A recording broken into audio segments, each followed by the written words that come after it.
बिस्मिल्लाहिर्रहमानिर्रहीम। मैं हूं एम अब्दुल्ला भट्टी। अरशद शरीफ केस के हवाले से जो पाकिस्तानी इन्वेस्टिगेशन टीम जो तश्कील दी गई थी वो कीनिया में इस वक्त मौजूद है। उन्होंने इससे कबल आज उन्होंने कीनिया के जो पुलिस वहाँ पे जो तैनात हैं उनसे मुलाकात की और उस हवाले से उन्होंने अरशद शरीफ के लैपटॉप और उनकी जो वहाँ रिहाइश उन्होंने इख्तियार की हुई थी और मोबाइल फ़ोन के हवाले से उनसे मालूमात ली और उनसे लैपटॉप और मोबाइल की पूरी डिटेल हासिल की गई। और इसके साथ ही इससे कबल जो इन्वेस्टिगेशन टीम थी उन्होंने खुरम और वकार से मुलाकात की थी और उस मुलाकात के अंदर वकार ने इंकशाफ किया था कि अरशद शरीफ साहब जो हैं वो 2 मंथ से तकरीबन मेरे पास यहाँ पे मुकीम थे। और इसके साथ यहाँ पे एक और बात वकार ने ये पुलिस को अपना बयान देते हुए कहा कि मुझे जो अरशद शरीफ के हवाले से दुबई से मुझे एक दोस्त ने कहा था और उस दोस्त का जो अभी नाम सामने आया वो नाम है तारिक नामी शख्स है जिसने दुबई से वकार को कॉल की थी कि मेरा एक दोस्त है वो इस वक्त मुश्किल में है और उनको थोड़ी अकोमोडेशन की ज़रूरत है। दुबई में वो रह नहीं सकता तो लिहाजा उनको कीनिया मैंने भेजना है। तो उस बेस पे फिर वकार के मुताबिक मैं अरशद शरीफ को नहीं जानता था कि ये पाकिस्तान का एक वेल नोन जर्नलिस्ट है या इसके ऊपर मुकदमात हैं और इसकी क्या सिचुएशन है। वकार के बकौल कि मैं ये नहीं जानता था कि अरशद शरीफ के साथ क्या वाकयात पेश आ रहे हैं।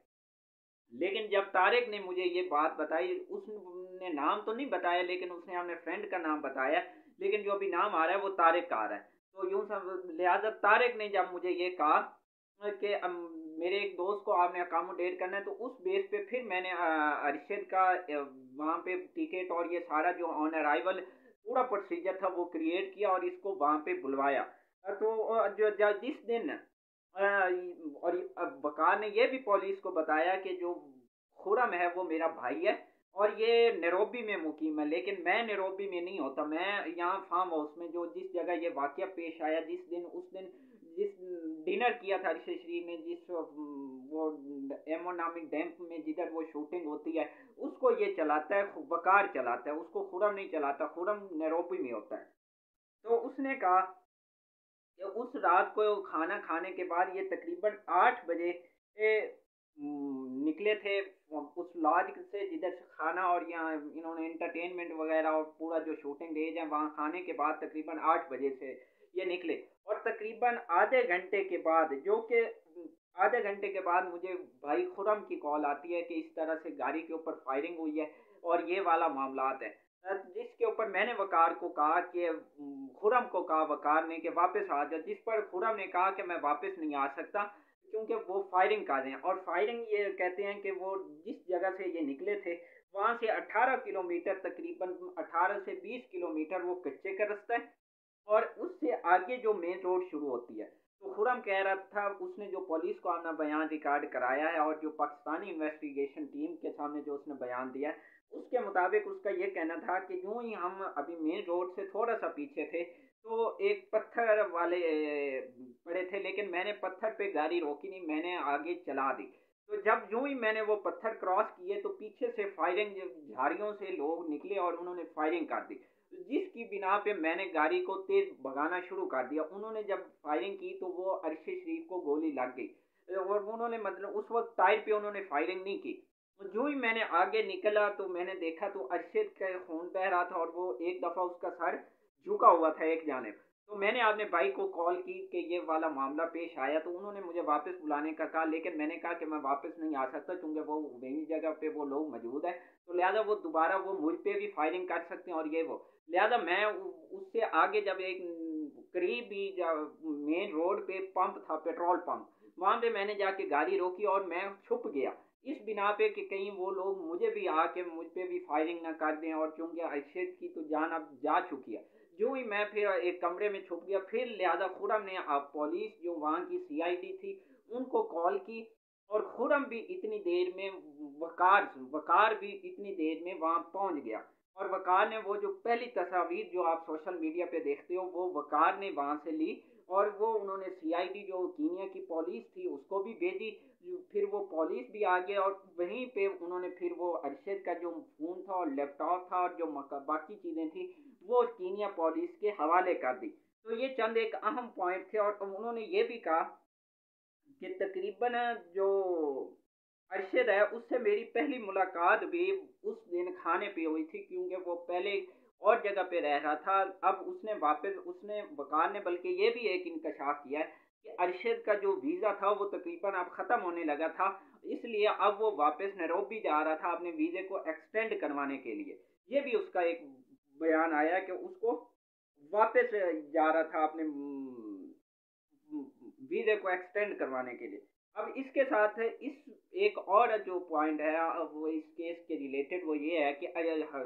हुकूमत ने जो शहबाज शरीफ साहब ने एक कमीशन की अनाउंसमेंट किया, जिसमें एक रिटायर्ड जज अब्दुल शकूर हैं और बाकी एफआईए और आईबी के वही लोग जो इस केस को तहकीक कर रहे हैं। तो जब इसके ऊपर उन्होंने कमीशन तश्कील दिया, जिसको अरशद शरीफ की फैमिली यानी उसकी वालदा और बीवी ने रिजेक्ट कर दिया है, ये कहकर कि इससे हमें कोई जो शहबाज शरीफ और इस हुकूमत जो बयानात हैं और इससे हमें कोई तवक्को नहीं है, इस केस को मंतकी अंजाम तक पहुंचाने के लिए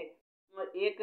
गैर जानिबदार तहकीकाती कमीशन बनाया जाए, जिसको या तो सुप्रीम कोर्ट के जो मौजूदा चीफ जस्टिस हैं वो हैंडल करें या फिर यूएन के लोग भी उसके अंदर शामिल हो, तब वो इसके हकाइक कौम के सामने लाएं।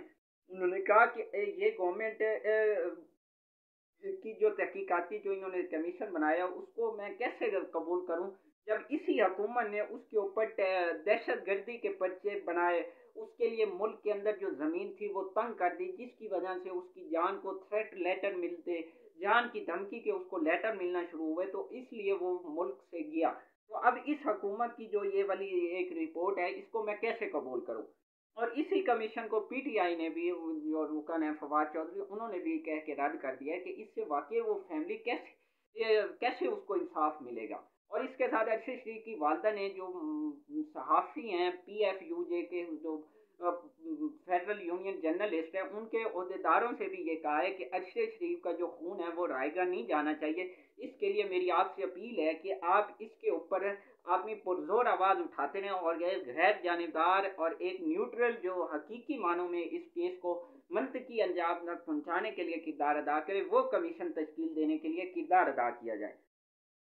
और इसके ऊपर एआरवाई के जो मालिक हैं उन्होंने भी एतराज़ उठाया, चूंकि इस केस के अंदर उनको भी जोड़ा जा रहा है, तो उन्होंने भी इसके ऊपर एतराज़ उठाया कि जो गवर्नमेंट ने कमीशन तश्कील दिया है इसको हम लोग नहीं मानते, चूंकि ये जो वजीर आजम ने जिस अंदाज का कहा था उस अंदाज का कमीशन नहीं है। लिहाजा एक न्यूट्रल किस्म का जो सुप्रीम कोर्ट के जजेज मौजूदा उनकी मौजूदगी में या फिर एक इंटरनेशनल जो फोरम है उनके मुताबिक यूएन के लोग इसके अंदर शामिल हों, ताकि एक गैर जानिबदार और तहकीकाती कमीशन तश्कील दिया जाए।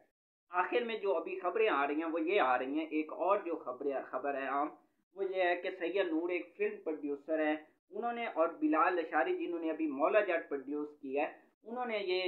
ऐलान किया है कि अरशद शरीफ के ऊपर एक फिल्म प्रोड्यूस की जा रही है। अभी इसके ऊपर हतमी ऐलान होना बाकी है, लेकिन ट्विटर जो उनका है हैंडल उसके ऊपर उन्होंने ये खबर शेयर की है। लेकिन इसके ऊपर ये कब बनाएंगे, उसका क्या खतो खाल होगी, उसके अंदर कौन सी कास्ट होगी, इसके बारे में अभी कोई उन्होंने रिवील नहीं किया। और इसके राइटर कौन होंगे, पूरे कास्ट क्या होगी, पूरी स्टोरी लाइन क्या होगी, ये इसके ऊपर अभी डिस्कस होना बाकी है। तो ये चंद एक अहम पॉइंट थे अरशद शरीफ साहब के केस के हवाले से। तो अभी मजीद इसके ऊपर क्या पेशरफ्त होती है, अभी वो टीम वहीं पे मौजूद है, वो वापसी आके वो उसके ऊपर क्या अपने कंक्लूजन देते हैं, ये अभी आना बाकी है। तो आखिर में प्लीज़ चैनल सब्सक्राइब कर लें और बेल आइकॉन पे क्लिक करें ताकि हर आने वाली वीडियो आप तक बर वक्त पहुँच सके। शुक्रिया।